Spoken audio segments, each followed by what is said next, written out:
नमस्कार दोस्तों, आप सभी का study for UPSC PCS channel में स्वागत है। आप सभी को पता होगा कि अगस्त के लास्ट वीक में बीपीएससी का 67वीं का री एग्जामिनेशन हो सकता है। तो आज से हम लोग डेली 100 क्वेश्चंस का प्रैक्टिस करेंगे, सारे सब्जेक्ट्स को प्रैक्टिस करेंगे। पहले हिस्ट्री से कंप्लीट किया करेंगे। सबसे पहले हिस्ट्री से शुरुआत किया है क्योंकि हिस्ट्री का हमने लेक्चर ख़त्म कर दिया है। बीपीएससी के लिए जो बुक आती है दृष्टि आईएएस की, उससे हम लोग हिस्ट्री पढ़ रहे हैं, जिसमें मॉडर्न ख़त्म हो चुका है, मिडेवल भी ख़त्म हो चुका है और एंशिएंट हिस्ट्री अभी चल रहा है। ओके, तो चलिए इसका क्वेश्चन प्रैक्टिस शुरू करते हैं। अगर आप चैनल पर नए हैं तो सब्सक्राइब जरूर कर लीजिएगा, कंटेंट आपको अच्छा मिलेगा इस चैनल पर। ओके, भारत में पशुपालन और कृषि के प्राचीनतम साक्ष्य कहाँ से प्राप्त हुए हैं? तो इसका क्या है, ये बहुत बार पूछा है बीपीएससी में, और आपको पता होगा कि 67वीं बीपीएससी जो पेपर कैंसिल हो गया या कोई सा भी बीपीएससी का आप पेपर उठाएंगे उसमें 70 क्वेश्चन करीब में प्रीवियस ईयर से रहते हैं। ओके, तो उसमें से अगर आपके गलत हो जाते हैं तो आपके सेलेक्ट होने के चांस पहले ही कम हो जाते हैं, क्योंकि इस 70 में से शायद ही कोई ऐसा होता है जो गलत करके आता है। ओके, तो चलिए शुरू करते हैं। तो पहला का क्या आंसर हो जाएगा? कृषि के प्राचीनतम साक्ष्य, तो मेहरगढ़। इसका आंसर क्या हो जाएगा? डी हो जाएगा। भारतीय उपमहाद्वीप में पशुपालन और कृषि का प्रारंभिक स्थल मेहरगढ़ को माना जाता है। कुछ विद्वान मेहरगढ़ में पशुपालन का काल 8500 ईसा पूर्व मानते हैं। अलग अलग लोग अलग अलग चीज़ मानते हैं, तो हमें ये बस याद रखना है कि मेहरगढ़ में प्राचीनतम साक्ष्य मिलता है कृषि और पशुपालन का। ओके, और एक और जगह है कि उत्तर प्रदेश के संत कबीर नगर जिले में लहुरा देव नामक एक जगह है, यहाँ से भी प्राचीनतम साक्ष्य मिले हैं कृषि के। ओके, तो जो मेहरगढ़ है ये कहाँ है? पाकिस्तान में अभी है, बलूचिस्तान में है, और ये लहुरा देव उत्तर प्रदेश में है। इसके अलावा चावल के साक्ष्य वाला स्थल कोल्डीहवा प्रयागराज जिले में बेलन घाटी के नदी के तट पर स्थित मिलता है। ओके, तो 3 जगह हमने देखा, कोल्डीहवा देखा, लहुरा देव देखा और मेहरगढ़ देखा। अगला क्वेश्चन है, निम्नलिखित में किसको कैल्कोलिथिक युग भी कहा जाता है? कैल्कोलिथिक युग किसको कहा जाता है? दूसरा क्या आंसर हो जाएगा? इसका आंसर हो जाएगा सी, ताम्रपाषाणिक युग को क्या कहा जाता है? कैल्कोलिथिक युग कहा जाता है।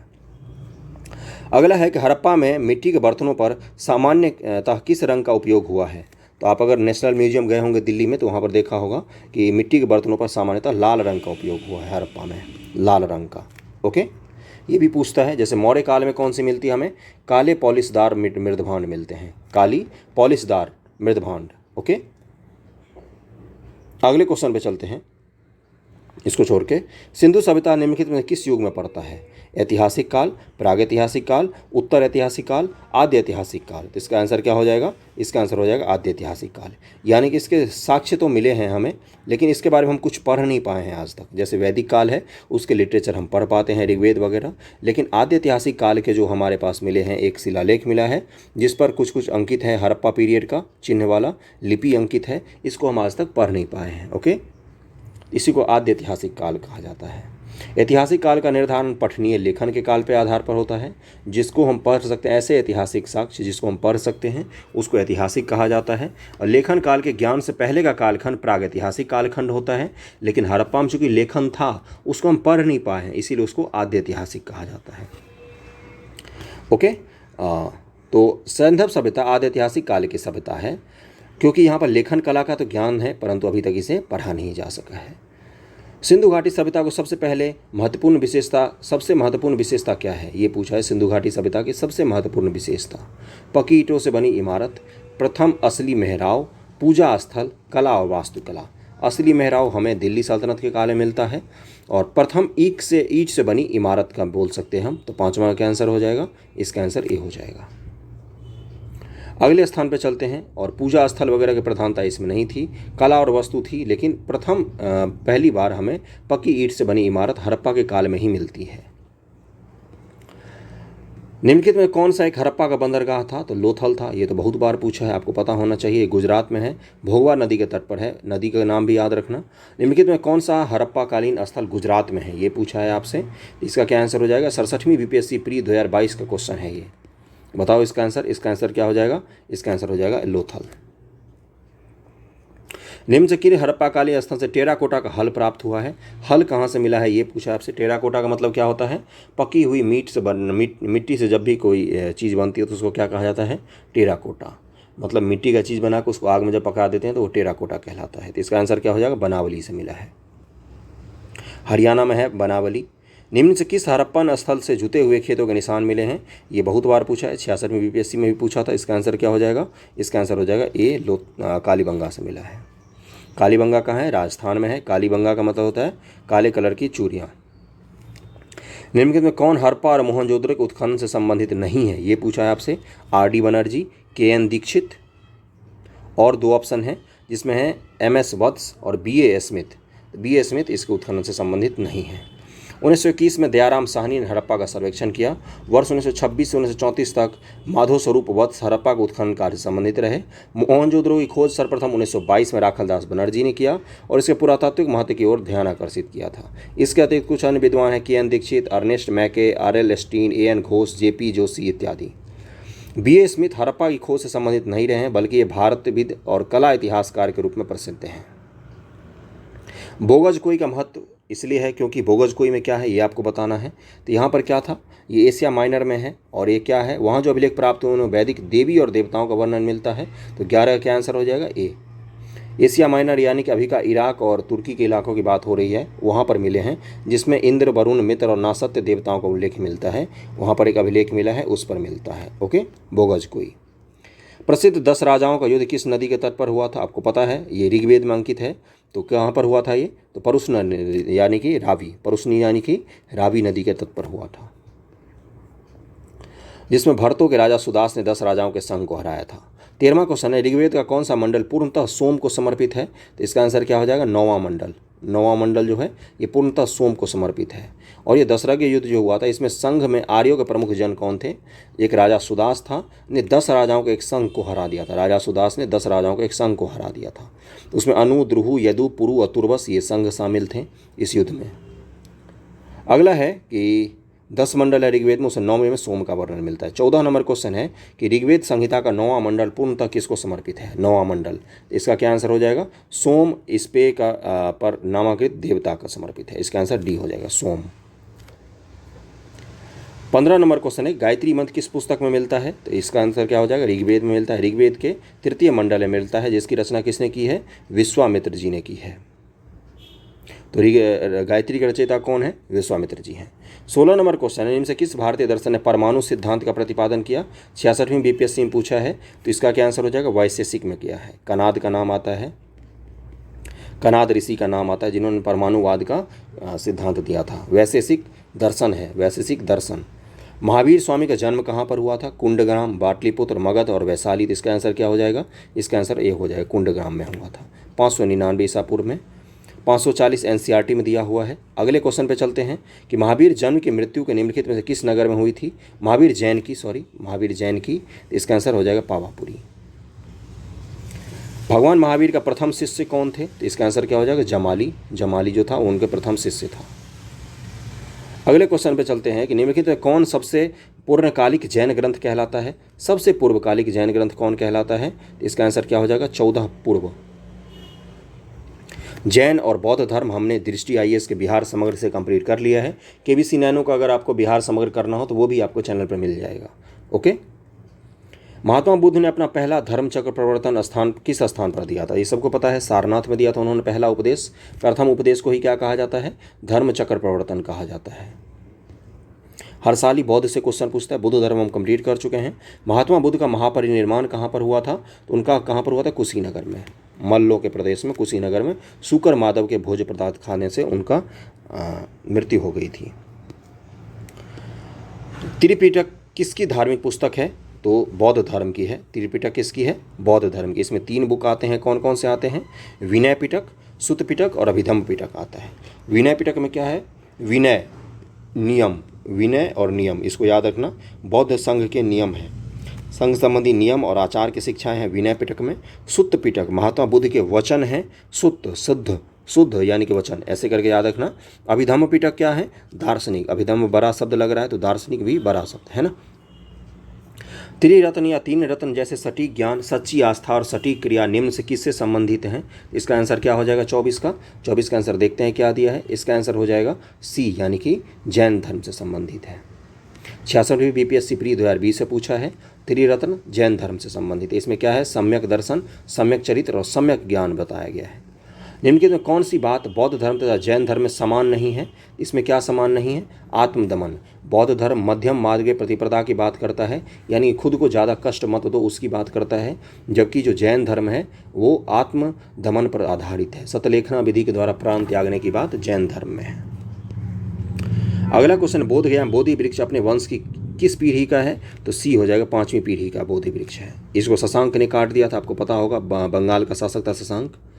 बराबर की गुफाओं का उपयोग किसके आश्रय गृह के रूप में किया जाता था? तो आजीविकों के लिए बनाया था, सम्राट अशोक ने पहले बनाया था, उसके बाद उनका वंशक दशरथ ने बनवाया था बराबर की पहाड़ियों को काटकर गुफा। ओके, अशोक के समय बराबर पहाड़ी में गुफा, सुदामा की गुफा, कर्ण चौबक नामक गुफा प्रसिद्ध है। आजीवक संप्रदाय के संस्थापक कौन थे? तो मखली गोसाल थे। और इसका क्या है, आजीवक संप्रदाय क्या मानते हैं?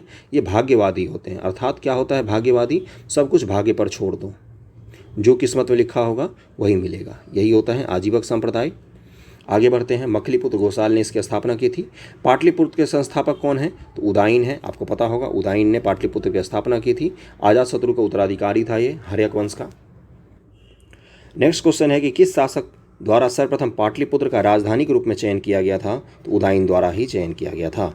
बहुत बार ये क्वेश्चन पूछा है। अगला है, निम्न से किस राजा ने पाटलिपुत्र नगर को बसाया था? तो उदायन नहीं बसाया था। इसमें आंसर यहीं पर लिखे हुए हैं, इससे आप ज़्यादा अनकंफर्टेबल मत होना, क्योंकि इस तरह के क्वेश्चन बहुत बार पूछता है। ये बस हम प्रैक्टिस के लिए कर रहे हैं ताकि याद हो जाएं चीज़ें। ओके, अगले क्वेश्चन पे चलते हैं। ये कोई टेस्ट सीरीज तो नहीं कर रहे हैं कि आंसर देख के दिक्कत हो सकती है। विश्व का पहला गणतंत्र वैशाली किसके द्वारा स्थापित किया गया था? तो लिच्छवियों के द्वारा स्थापित किया गया था। लिच्छवी के द्वारा उत्तर बिहार के आसपास, मुजफ्फरपुर मिथिलांचल का जो क्षेत्र है उस इलाके की बात हो रही है। वैशाली इनकी राजधानी थी। वैशाली के लिच्छवियों ने विश्व का पहला गणतंत्र स्थापित किया था। वैशाली बुद्ध काल का सबसे बड़ा शक्तिशाली गणराज्य था। गणराज्य मतलब लोकतंत्रात्मक व्यवस्था थी वहाँ पर। मगध की प्रारंभिक राजधानी कौन सी थी? तो इसका आंसर क्या हो जाएगा? राजगृह थी, गिरिवज। पुराणों के अनुसार मगध का शासन करने वाला पहला राजवंश बृहदत्त वंश था। इस वंश के प्रथम राजा बृहदत्त का पुत्र जरासंध था। उसके बाद गिरिवज अपनी राजधानी बनाया था उसने। और बौद्ध ग्रंथों के अनुसार मगध का प्रथम प्रतापी शासक बिंबिसार हुआ था। बाकी आपको कहानी पता ही है। और उदायन ने के लिए कहाँ पर आया था? पाटलिपुत्र आया था। अजातशत्रु के वंश का नाम क्या था? इसका आंसर क्या हो जाएगा? हर्यक वंश था अजातशत्रु के वंश का नाम। पितृहंता वंश भी कहा जाता है, क्योंकि एक दूसरे की हत्या करके आते थे। अजातशत्रु की हत्या कौन करेगा? उदायन। सेंड्रोकोटस से चंद्रगुप्त मौर्य की पहचान किसने की थी? आज ही जो हमने मौर्य कला कंप्लीट की है उसमें हमने इसको पढ़ा है, मौर्य साम्राज्य में। इसका आंसर क्या हो जाएगा? विलियम जोन्स ने बोला था। अगले क्वेश्चन पे चलते हैं कि ब्राह्मी लिपि को सर्वप्रथम किसने पढ़ा? इसका आंसर क्या हो जाएगा? इसको पढ़ा था जेम्स प्रिंसेप ने सबसे पहली बार। इसको जरूर याद रखना। ब्राह्मी लिपि है, जैसे देवनागरी लिपि होती है। भाषा कौन सी थी? तो प्राकृत भाषा थी। जैसे भाषा हमारी हिंदी है, लिपि कौन सी है? देवनागरी। तो ब्राह्मी लिपि थी और उसकी भाषा कौन सी थी? तो प्राकृत। मेगास्थनीज की पुस्तक का नाम क्या है? तो इंडिका है इसकी पुस्तक का नाम। और ये किसके दरबार में आया था? चंद्रगुप्त मौर्य के दरबार में आया था। अगला क्वेश्चन पर चलते हैं। इंडिका का लेखक कौन है? तो मेगास्थनीज ही है। 38 का आंसर बी हो जाएगा। मेगास्थनीज दूत था। किसका दूत था? इसका आंसर क्या हो जाएगा? सेल्यूकस का दूत था वो। किसका दूत था? सेल्यूकस का दूत था। 39 का आंसर ए हो जाएगा। मेगास्थनीज सेल्यूकस निकेटर का दूत था। चंद्रगुप्त मौर्य के राज्यसभा में भेजा गया था। यूनानी राजदूत था, यूनान से आया था। अंतिम मौर्य सम्राट किसके बारे में हमें जानकारी किसकी मिलती है? अंतिम मौर्य सम्राट के बारे में तो हमें मिलता है कि बृहदत्त की हत्या किसने की थी? बृहदत्त की हत्या कर दी थी पुष्यमित्र शुंग ने, जो उसका सेनापति था। इसका आंसर क्या हो जाएगा? 40 का। अंतिम मौर्य सम्राट बृहदत्त था। 41 से किस अभिलेख में रुद्रदामन के प्रथम की विभिन्न उपलब्धियां वर्णित हैं? और इस अभिलेख में सुदर्शन झील की कहानी है, जो आज हमने जो मौर्य साम्राज्य कंप्लीट किया उसमें हमने पूरा पढ़ा है। तो ये जूनागढ़ का अभिलेख है।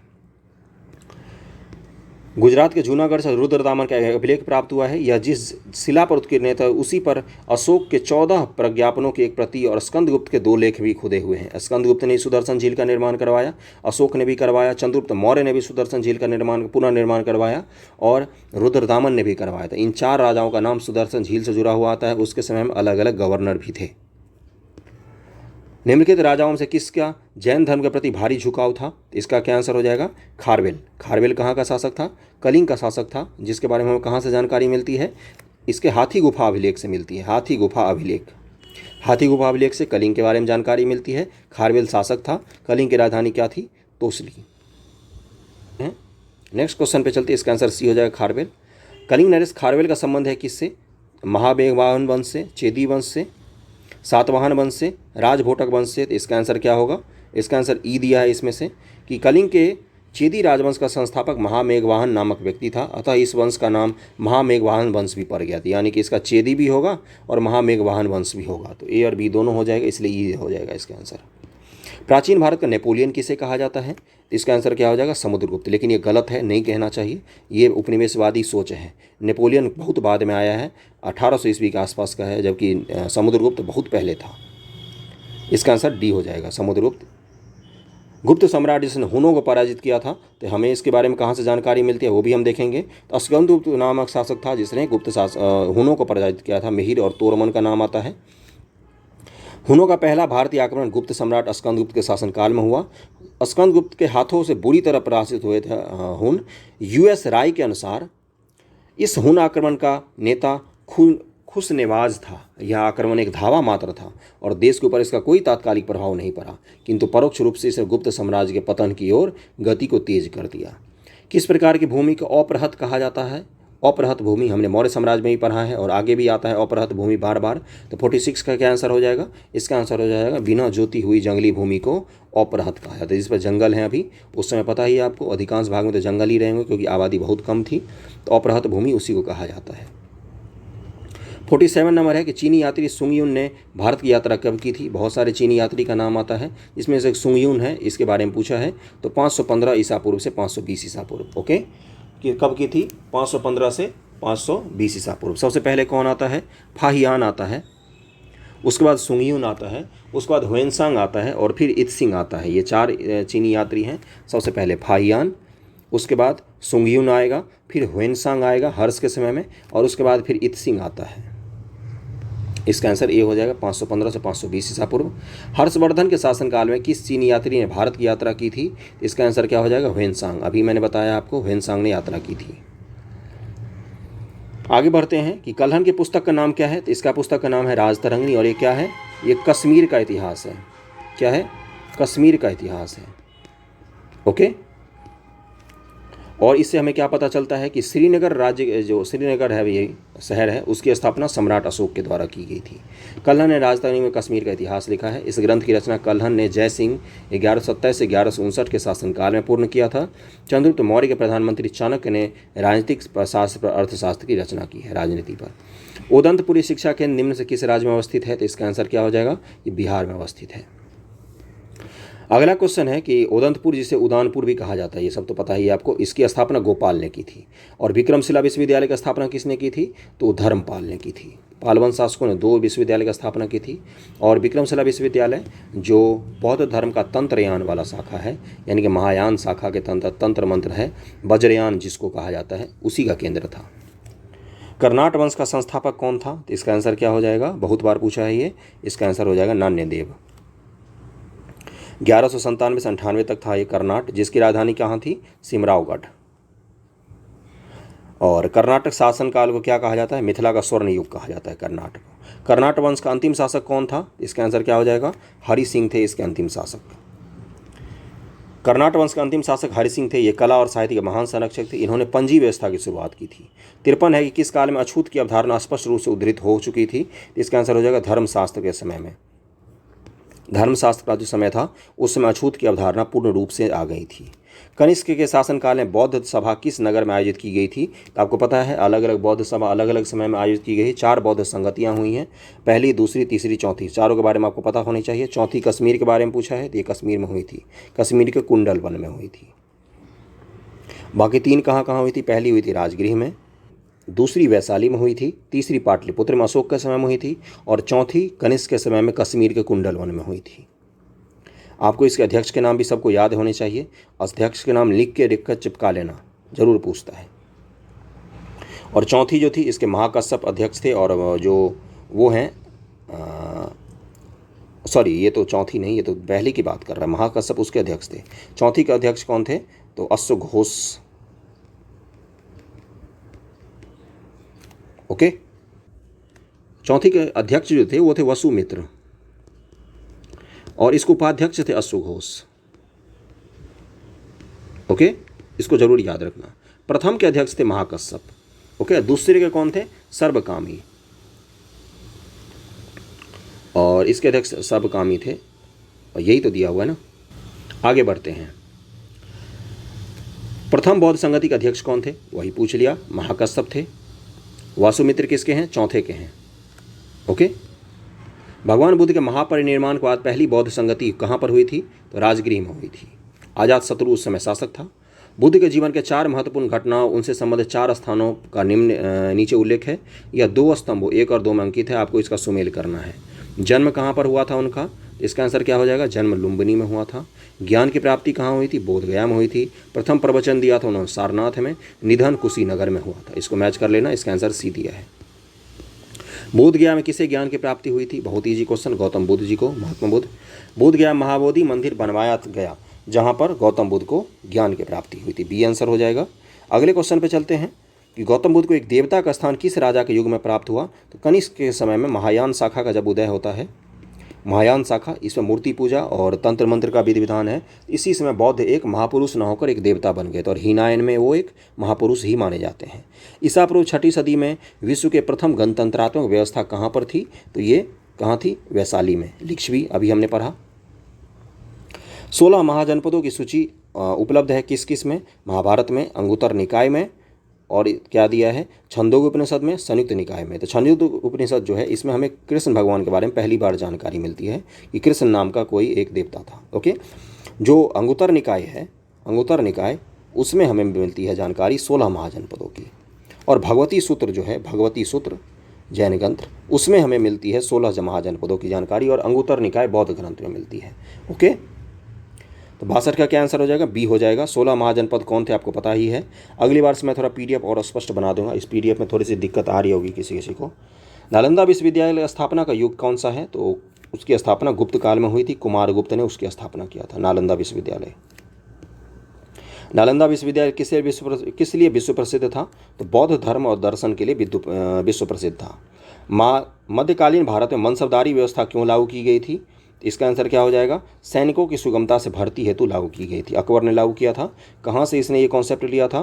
तो मुगलों की दशमलव प्रणाली से लिया था। सॉरी, मंगोलों के, मंगोल सैनिकों के जो दशमलव प्रणाली होता था, दशमलव प्रणाली, उससे इसने मनसबदारी प्रथा को सीखा था। अगले क्वेश्चन पर चलते हैं। नीचे 2 वाक्य दिए हैं, कथन कारण पता ही आपको। 12वीं शताब्दी के अंत तक नालंदा महाविहार का पतन हो गया था। महाविहार को राजकीय प्रश्रय मिलना बंद हो गया था। ऐसा कुछ नहीं है। तो इसका आंसर क्या हो जाएगा? दोनों सही हैं, परंतु व्याख्या नहीं कर रहा। क्यों? क्योंकि इसको जला दिया गया था बख्तियार खिलजी के द्वारा। प्रथम मगध साम्राज्य का उत्कर्ष किस शताब्दी में हुआ था? तो इसका आंसर क्या हो जाएगा? ईसा पूर्व 6वीं शताब्दी में हुआ था प्रथम मगध साम्राज्य का उदय। मगध की राजधानी कौन सी थी? तो इसका आंसर क्या? दिए हुए विकल्प में ए और सी दोनों सही हैं। पाटलिपुत्र भी था, गिरिवज भी था, इसलिए इसका आंसर नहीं निकाल सकते। उस समय ई ऑप्शन नहीं आता था। प्राचीन महाजनपद का मगध के प्रथम राजधानी कौन सी थी? पाटलिपुत्र, वैशाली।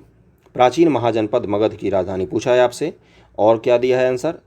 चंपा और अंग। इसका आंसर हो जाएगा ई, क्योंकि पता ही आपको पाटलिपुत्र भी रही थी थोड़े दिन उदयन के बाद, और वैशाली भी थोड़े से दिन के लिए रही थी। चंपा और अंग, तो ये तो हो ही नहीं सकता। नंद वंश के पश्चात मगध पर किस राजवंश ने शासन किया था? तो इसका आंसर हो जाएगा मौर्यों ने शासन किया था। धनानंद की हत्या करके चंद्रगुप्त मौर्य शासक बना था। अगले क्वेश्चन पे चलते हैं कि जिसके ग्रंथ में चंद्रगुप्त मौर्य का विशिष्ट रूप से वर्णन हुआ है वह कौन है? तो इसका आंसर हो जाएगा विशाखदत्त। इसका नाटक का क्या नाम है? मुद्रा राक्षस। मुद्रा राक्षस। विशाखदत्त ने गुप्त वंश पर भी एक किताब लिखी है जिसका नाम क्या है? देवी चंद्रगुप्तम। ओके, तो मौर्य और गुप्त दोनों पर इसने किताब लिखी है। अगले पर चलते हैं। निम्नलिखित में से मगध का कौन सा राजा सिकंदर महान के समकालीन था? तो कौन था? धनानंद।